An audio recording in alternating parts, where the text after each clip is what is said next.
Hello बच्चों, welcome आप सभी लोगों का हमारे यूट्यूब चैनल पे। और आज की इस वीडियो में हम इस केस स्टडी को कंप्लीट करेंगे, है ना।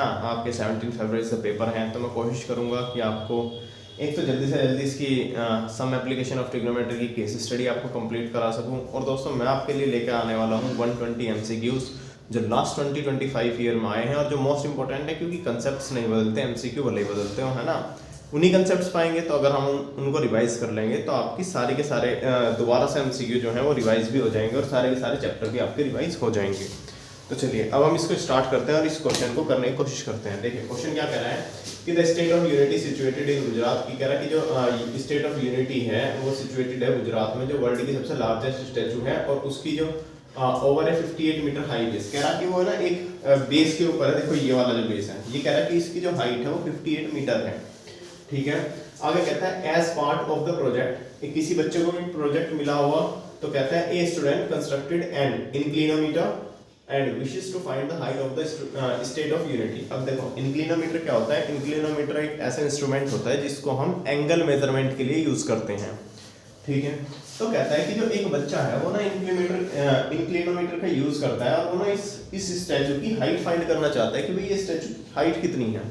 ठीक है, आगे कहता है he noted following observation from the two places. तो इसके लिए क्या करता है भाई, उसे उसकी हाइट पता करनी थी, तो ना उसके लिए दो अलग अलग जगह से उसके एंगल ऑफ मेजरमेंट करता है। कैसे करता है, चलो हम अब उन सिचुएशंस को देखते हैं। सिचुएशन 1 कहता है कि जो एंगल ऑफ एलिवेशन है टॉप का, जो स्टैचू के टॉप का है, मतलब यहाँ से, है ना। टॉप का मतलब बिल्कुल उसके पीक पॉइंट्स हैं। From the place a place ये है, कहता है कि वो है 60 डिग्री है और जो कि 80√3 मीटर दूर है इस स्टैचू के बेस से, है ना। बिल्कुल सही है। अच्छा, स्टैचू सिचुएशन 2 हमें क्या कहती है, सिचुएशन 2 कहती है the angle of elevation of the top of statue, जो स्टैचू का टॉप है उसका जो एंगल ऑफ एलिवेशन है from a place B which is 40 metre above the ground. कह रहा है कि मतलब 40 मीटर ऊंचा, मतलब अब लड़का क्या हुआ, दूसरी सिचुएशन में लड़का कहीं और चला गया और वो 40 मीटर ऊपर खड़ा हो गया, पर वहां से अब उसने यहाँ तक का देखा और यहाँ से उसने एंगल देखा, तो उसने एंगल कितना देखा भाई, तो 30 डिग्री उसको मिला। कहता है the entire height of the statue including the base is found to be 240। कह रहा है कि ये जो पूरी की पूरी हाइट है ना, ये बेस को इंक्लूड करने के बाद तो उसकी जो पूरी हाइट निकलती है वो उस पूरी हाइट निकलती है दोस्तों 240 मीटर, है ना। कहता है height of the statue and entire height of the statue including the base is found to be 240 metre. ठीक है, 240 मीटर निकलती है कि अगर हम इसके बेस को भी लगा दें तो बेस को मिला के उसकी जो हाइट निकलती है कितनी निकलती है, 240 मीटर निकलती है। अब आते हैं क्या कहता है, based on the given information answer the following questions and question number 1 कहता है represent the situation 1 with the help of diagram. ठीक है भाई, सिचुएशन 1 को हम डायग्राम की हेल्प से बना देंगे। देखो अगर मैं काम करूं तो मैं ना सिचुएशन 1 वाले को यहाँ पर कर दूंगा, क्योंकि दोनों में हमें अलग अलग रिप्रेजेंट करना है ना। तो एक काम कर सकते हैं ना, इस थर्ड वाले के लिए स्पेस छोड़ लेते हैं और फर्स्ट और सेकंड के डायग्राम हम यहीं को बना लेंगे।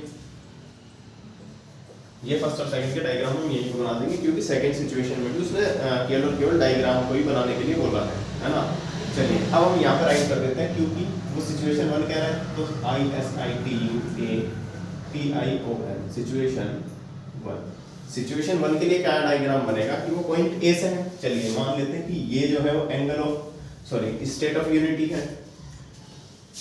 ठीक है, और ये जो है कितनी डिस्टेंस है, यहाँ से ये 80√3 है और यहाँ से जो एंगल बना हुआ है, ये जो एंगल बना हुआ है, ये एंगल कितना बना हुआ है बच्चों, ये बना हुआ है 60 डिग्री।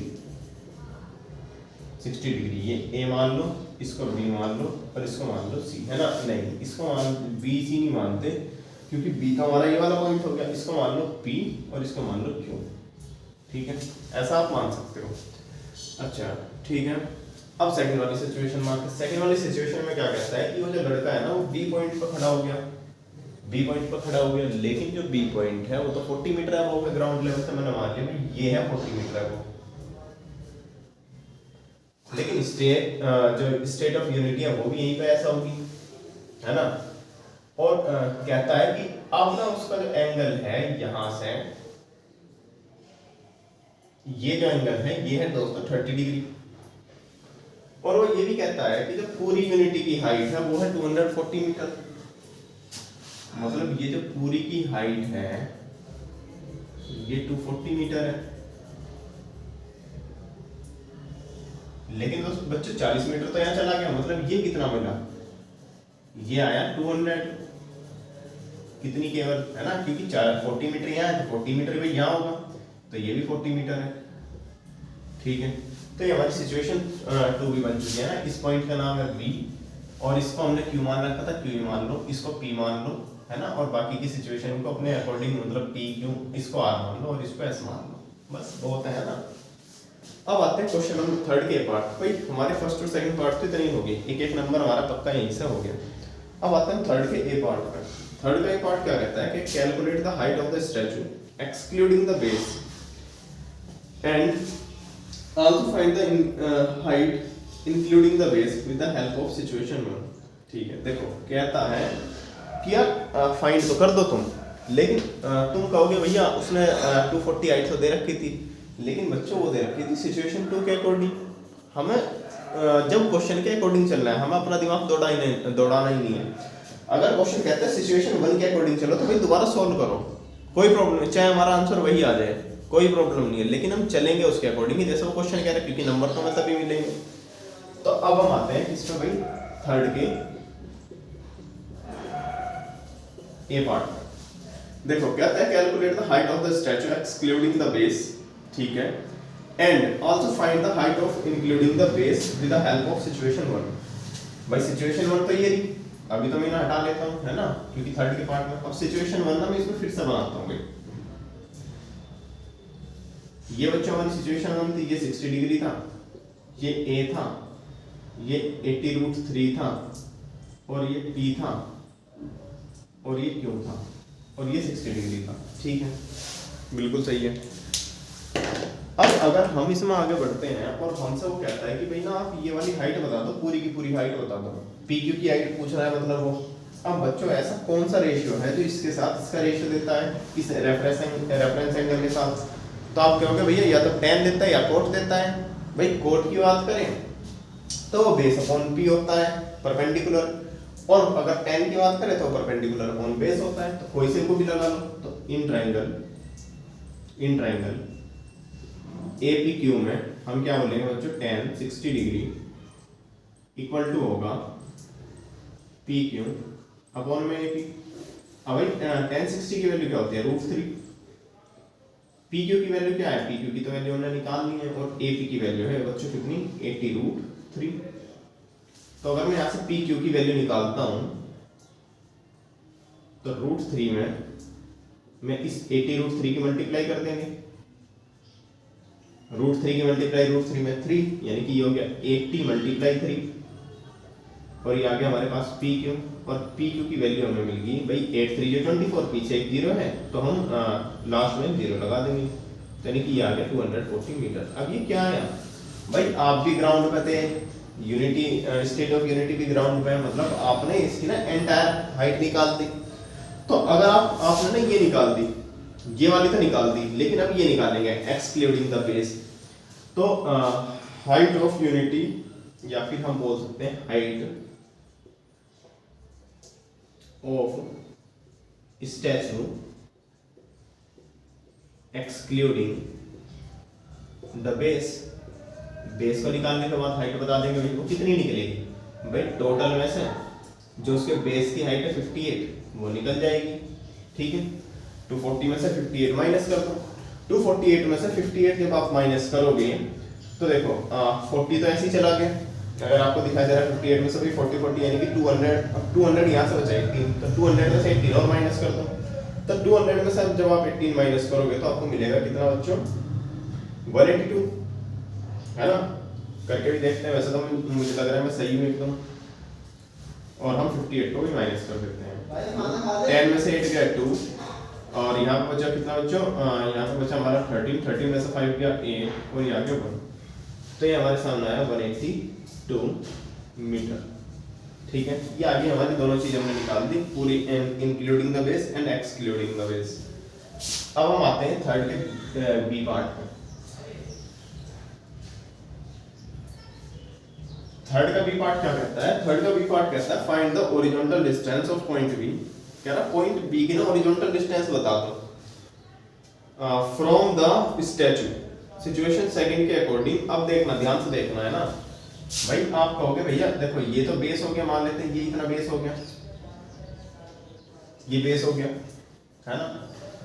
चलिए बेस को भी थोड़ा सा बड़ा बना देते हैं। मान लेते हैं कि भाई ये बेस हो गया स्टैचू का, कुछ इस तरीके से मान लीजिए। और अब इसकी हाइट कितनी है, इसकी तो हाइट भी 58 मीटर है भाई, हमें पता है। और हम जानते हैं कि अब वो जो लड़का था सिचुएशन बी में वो 40 मीटर है होगा, मतलब वो यहाँ पर खड़ा होगा। अब भाई 40 मीटर यहाँ हो गया तो मतलब ये ऊपर की हाइट कितनी बची, कितनी, ये तो 80 नहीं बची बस, है ना। 40 तो यहाँ पर कवर हो गई, ठीक है।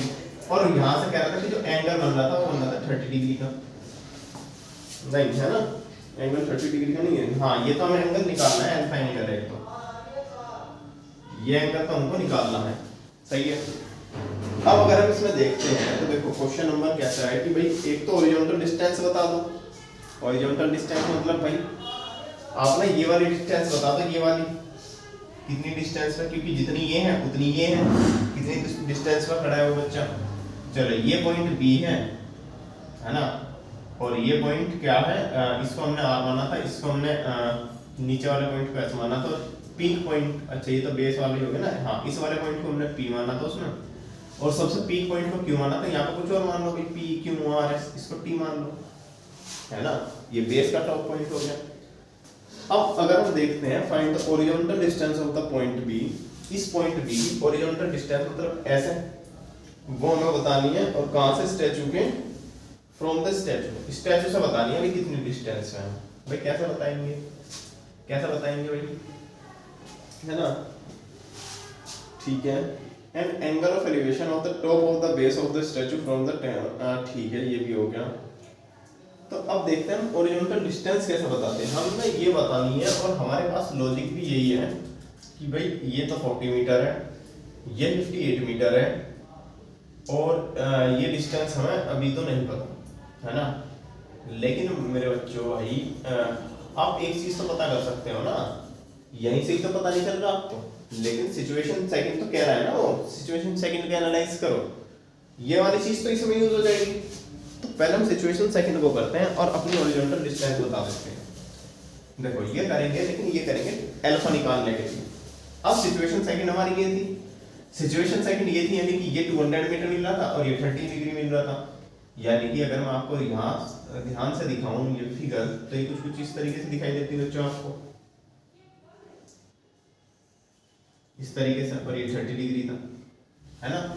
ये 40 मीटर था, ये 200 था, ये Q था, ये P था, और ये B था, ये R था, ये S था। चलो अब ध्यान से देखना, मैं कौन से ट्रायंगल की बात कर रहा हूँ भाई। यही तो डिस्टेंस हमने निकालनी है, ये वाली डिस्टेंस, ये कितनी है यहाँ से लेके यहाँ तक, मतलब ये निकालनी है हमें, कितनी दूर खड़ा है वो। ओरिजेंटल डिस्टेंस तो यही होती है। तो हम आएंगे in triangle Q P B में आ जाओगे। अब बच्चों मुझे ये बताओ, इसके साथ रेशियो ये कौन देता है, फिर से tan ही देता है भाई। तो tan 30 क्या हो जाएगा, tan 30 हो जाएगा PQ अपॉन में PB, सही है। और tan 30 की वैल्यू होती है क्या, 1/√3, और PQ की वैल्यू क्या है, PQ की वैल्यू है 200, और PB की वैल्यू कितनी है, PB की वैल्यू है वो हमें निकालनी है। तो क्रॉस मल्टीप्लिकेशन करेंगे और हमें PB की वैल्यू मिल जाएगी, क्या मिल जाएगी, 200√3। अब √3 की वैल्यू पुट करना चाहो 1.73, तो आप राइट कर लेना और मल्टीप्लाई करोगे जब भी आपका बढ़िया आंसर आ जाएगा, वरना 200√3 में भी आप आंसर अपना छोड़ सकते हैं, ठीक है। कोई भी प्रॉब्लम नहीं है, यहाँ तो बिल्कुल आंसर आपका छूट सकता है। चलिए अब आता नहीं है, ये तो हमने कवर कर दिया कि भाई 200√3 मीटर दूर है। लेकिन अब हम आते हैं, कहता है and find the value of tan alpha where alpha is the angle of elevation of the top of base. वही कि ये जो बेस था ना, अच्छा इसमें ही देखो इसका सेकंड केस, इसके अंदर केस सेकंड क्या है, क्या रहा कि ये ना तो बेस है, मूर्ति का ये बेस है, इसके टॉप से जहाँ पे बच्चा खड़ा है 20 मीटर मतलब जहाँ पे भी खड़ा हो, तो इसके टॉप से जो एंगल बना ना, ये जो एंगल बना उसका, ये वाला एंगल, ये है अल्फा। तो हमें तो पता है भैया ये तो 40 मीटर है, तो मतलब ये भी 40 मीटर ही होगा भाई, ये भी 40 मीटर होगा, बाकी का ये 18 मीटर होगा, है ना। अब तुमने अगर ध्यान से दिया हो तो ये ओरिजिनल डिस्टेंस ही तो है जो हम निकाल चुके 200√3, और अब हमसे वो tan अल्फा की वैल्यू पूछ रहा है, तो tan अल्फा की वैल्यू बता देंगे भाई। एक काम करता हूँ मैं ना इस सिचुएशन को यहाँ पर राइट करता हूँ, और फिर आपको बढ़िया तरीके से समझ में आएगा, क्योंकि थोड़ा सा बड़ा हो जाएगा। देखो क्या कह रहा था कि ये ना मान लेते हैं ये है इसका बेस भाई, मूर्ति जो हमारी स्टेट ऑफ यूनिटी है, स्टैचू है, उसका है, और इससे कितनी डिस्टेंस पे भाई, इससे कहाँ गया, ये निकाल दिया ना हमने, कह रहा इससे ये पॉइंट मान लेते हैं बीच का, है ना, इससे 200√3 मीटर की डिस्टेंस पे इस तरीके से यहाँ पे बी पॉइंट है, 40 मीटर है वो, और इस पे वो बच्चा खड़ा है, मतलब, और वो कह रहा है कि इस वाले पॉइंट से बेस के टॉप का जो एंगल ऑफ एलिवेशन है, मतलब ये वाला अल्फा है। अब इसे तो हम जानते हैं भैया ये 40 है तो ये भी 40 होगा, ये 40 है तो ऊपर का कितना बचा, फिर 18 बचेगा 58 में से, क्योंकि टोटल वो तो हमें दे रखी थी 58 है। तो ये हमें tan अल्फा की वैल्यू निकाल लिया, मतलब अगर मैं बोल दूं, है ना, इसका नाम दे दूं कि ये b है, ये भाई p था, ये s था, स्टैचू का जो टॉप था, स्टैचू का टॉप नहीं 40 मीटर है वो हमने p मान रखा था, देखो इसमें p, तो ये वाला तो p है, इसको t मान लो, यानी कि हम बोल सकते हैं कि भैया इसमें ना bp जो होगा वो ps के इक्वल होगा, और वो तो हम निकाल चुके थे pb, मतलब वो तो आएगा हमारा 200√3 जो हमने राइट भी किया हुआ है। अब आते हैं इन ट्राइंगल TPB में, तो tan अल्फा क्या होगा, tan अल्फा होगा बच्चों PT अपॉन में PB, यानी कि PT की वैल्यू क्या है, PT की वैल्यू है 18 और PB की वैल्यू है 200√3, सही है भाई, है ना, यहाँ तो कोई प्रॉब्लम नहीं है। अब अगर हम यहाँ से निकालते हैं tan 18 से, चलो कैंसिल करके देखते हैं, देखो 2 9 जा, है ना, और ये 200 जा, तो आ गया 9 और अपॉन आ गया 100√3, चलो ऊपर नीचे ना √3 से मल्टीप्लाई कर देते हैं, तो ये आएगा 9√3 और नीचे आ जाएगा 100 इंटू 3, 3 3 जा 9, तो कितना आया, ये आया 3√3 और अपॉन में आ गया 100, सही है। शायद मुझे लग रहा है यहाँ पर हमने कोई मिस्टेक ना कर दी हो तो बढ़िया है, कोई प्रॉब्लम नहीं होनी चाहिए, वरना, है ना, वरना प्रॉब्लम हमें ही होगी। और भाई इसमें अल्फा की वैल्यू तो नहीं निकल रही है ना, कुछ तो मिस्टेक हुई है। अरे देखो वो क्या भी तो यही रहा है ना, tan अल्फा की वैल्यू वो निकलवाना चाह रहा है, tan अल्फा की तो वैल्यू निकल चुकी, अल्फा की तो वैल्यू उसने बोला ही था, कह रहा है कि find the value of tan alpha, और tan अल्फा की तो वैल्यू हम निकाल चुके, मतलब ये हमारा सही है एकदम, है ना। तो चलिए दोस्तों अब हम इस वीडियो को एंड करते हैं, अब हम मिलेंगे अपने 120 MCQs के साथ, मैं आपको उसकी PDF प्रोवाइड करा दूंगा टेलीग्राम चैनल पे, और आप वहां से देखना, बस मैं उसको सोल्व करूंगा बोर्ड पे, है ना, हर एक क्वेश्चन को मैं राइट नहीं कर सकता बोर्ड पे, तो मैं उसको बस सोल्व करूंगा, और आप उसकी PDF आप वहां से डाउनलोड कर सकते हैं। तो चलिए अब हम आगे बढ़ेंगे और हम नेक्स्ट वीडियो में अपनी मिलेंगे।